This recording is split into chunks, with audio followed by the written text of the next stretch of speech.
Olá, seja muito bem-vindo a mais uma aula de arte. Eu sou Anailson Mesquita, professor da Rede Estadual de Ensino. E nesta aula nós vamos falar um pouquinho mais sobre o teatro grego, a origem do teatro que a gente conhece hoje. Nas outras aulas a gente viu um pouco do teatro na pré-história e do teatro na antiguidade.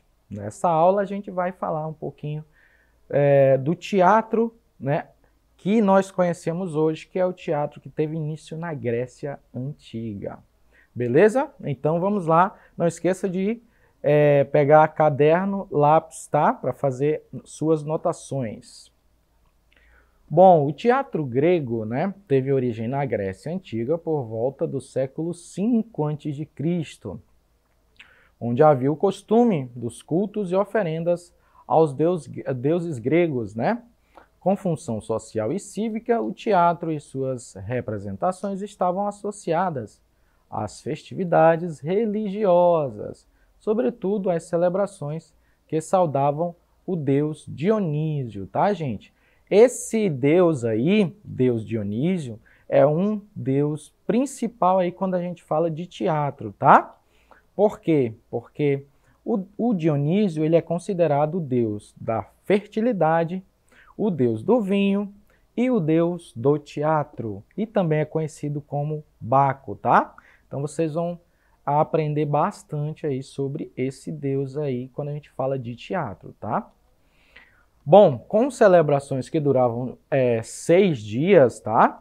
Nas festas dionisíacas haviam procissões e ditirambos, Os ditirambos eram cantos líricos entoados com o auxílio de fantasias e máscaras. Ou seja, as pessoas iam andando e cantando, nas festas aí do Dionísio.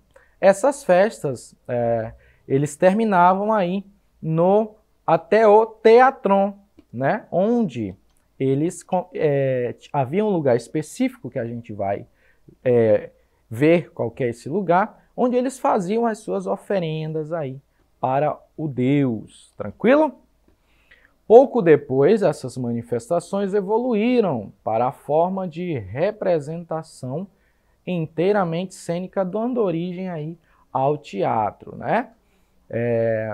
Então, após algum tempo, essas procissões foram evoluindo aí artisticamente, dando, origem aí ao teatro que a gente conhece hoje.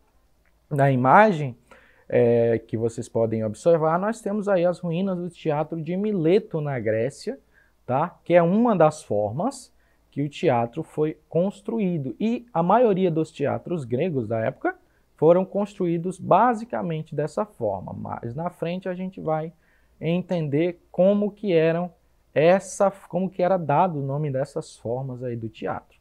Tranquilo? Bom, fazia parte do teatro grego espetáculos de mímica, dança, música e recitação de poesias. Olha só que bacana. O teatro foi muito importante, para a cultura grega, especialmente cultivado em Atenas. Essa arte se espalhou por toda a área de influência grega, desde a Ásia Menor até a Magna Grécia e o norte da África. O teatro grego marcou a história antiga,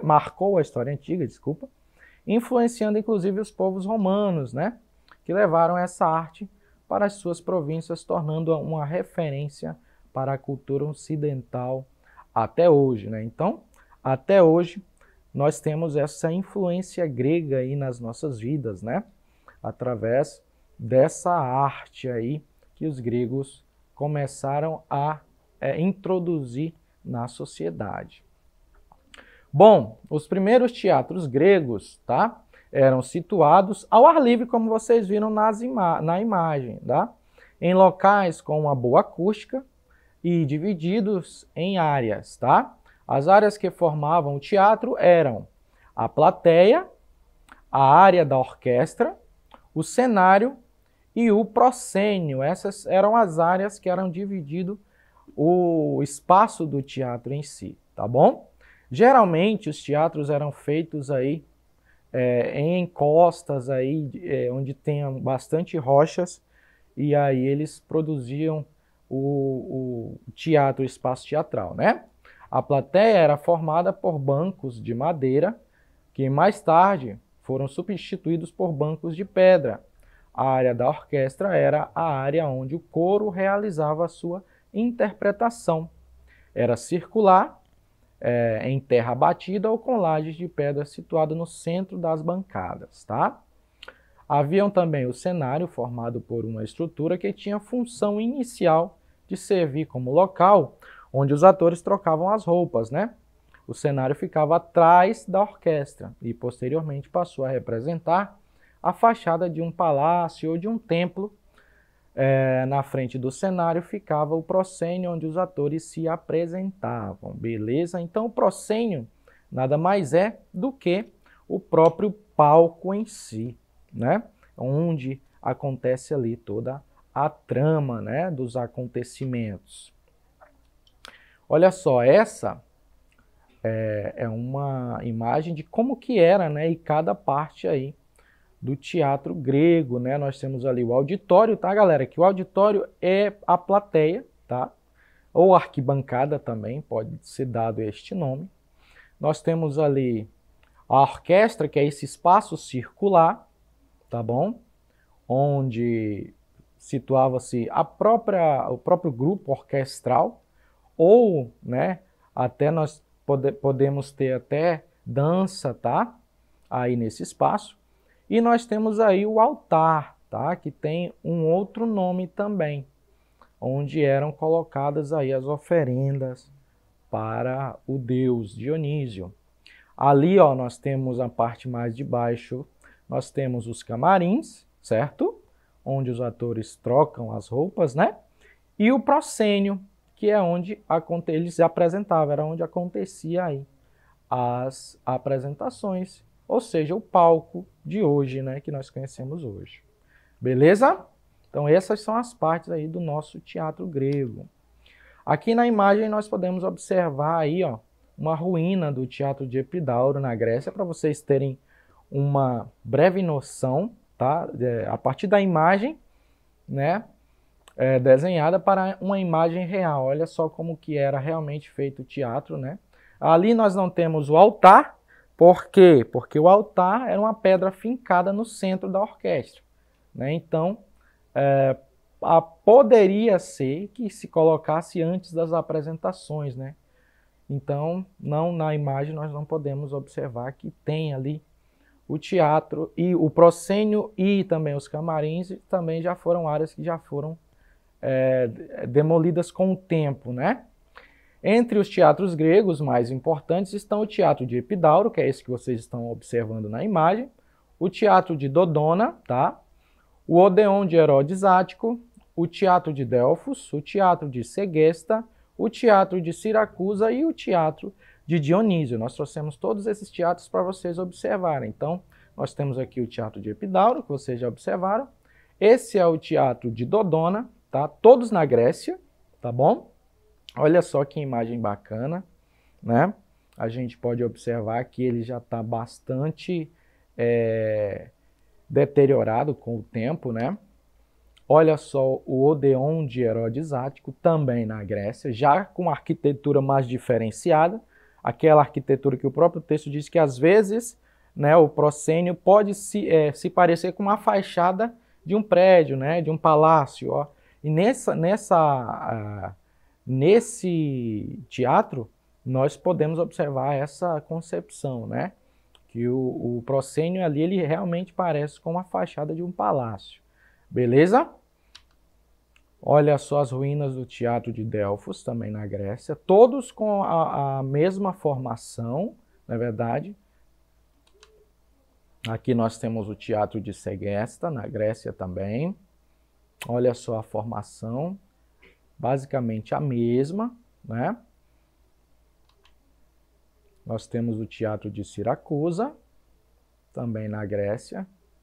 E nós temos o Teatro de Dionísio, né? Que está aí num ambiente bem legal também, aí, cheio de árvores ao redor, né? Já com arquibancadas bem deterioradas, né? As plateias bem deterioradas, e também a parte mais traseira, que nós podemos dizer assim, né, que é a parte dos camarins e do proscênio ali.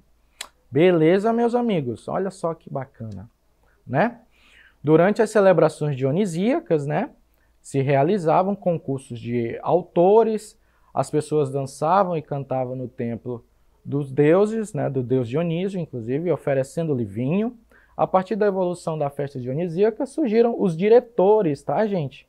De coro, formado por organizadores das procissões que chegavam a reunir, né, nas cidades até 20.000 pessoas. Olha só que bacana. Então foi com o decorrer do tempo que foram surgindo outras categorias também aí do teatro, tá? Diretor, autor, né, ou dramaturgo. O coro era composto pelos narradores da história que relatavam canções e danças, através de representação de façanhas do personagem. O primeiro diretor de coro e dramaturgo foi Tespes, tá? Ele foi um elo importante na evolução final do ditirambo cantado para o texto recitado e dialogado. O Tespes, ele não foi somente um diretor, né, e dramaturgo, mas ele foi também um dos primeiros atores do teatro ocidental. Foi ele que deu início, né, deu o pontapé inicial aí, quando ele diz que ele para, né, ali na praça e faz a seguinte citação: "Eu sou Dionísio", né? A partir desse momento ele traz aí uma concepção de teatro e realidade. A partir desse momento começa-se a encenar-se cenas do imaginário para a realidade e também a concepção de teatro em si, né? Então o Tespes foi muito importante para a história do teatro até hoje, certo? Desse modo a manifestação evoluiu até chegar ao teatro propriamente dito, com enredo, atores, plateia e encenações. O teatro grego era composto por vários elementos, né? Cenários e figurinos. Suas apresentações incluíam músicas, danças, mímicas, né, que eram avaliados também por um júri. Olha só que bacana, certo? Um dos primeiros gêneros teatrais, tá, gente, foi a tragédia e a comédia. A tragédia é aquele gênero, né, que sempre tem alguém que vai acontecer uma tragédia, alguém vai morrer, né? Então sempre tem esse viés na história. Já a comédia, ela é aquele gênero mais cômico, né? Para tentar tirar o riso das pessoas, né? Da plateia. E geralmente era feita aí com histórias de deuses, histórias de semideuses, entre outros gêneros. Tranquilo? Beleza, preparamos aqui uma atividadezinha básica para vocês, tá? Olha só, de acordo com a aula de hoje, conseguimos entender alguns aspectos fundamentais do teatro grego, principalmente a parte arquitetônica, né? Desta forma, qual o nome dado anteriormente para o palco, né? Local onde os atores se apresentam no teatro atual, né? Antes ele tinha um outro nome, hoje a gente sabe que é palco, certo? Letra A, orquestra. Letra B, proscênio. Letra C, plateia. Letra D, bastidores. Quem respondeu a letra B acertou. Proscênio, né? A gente viu que o proscênio era o local onde os atores se apresentavam. Portanto, é o que era, né, o palco de hoje, não é verdade? Bom, por hoje é só. Não esqueça de acessar a nossa plataforma Eduque e até a próxima aula. Até mais.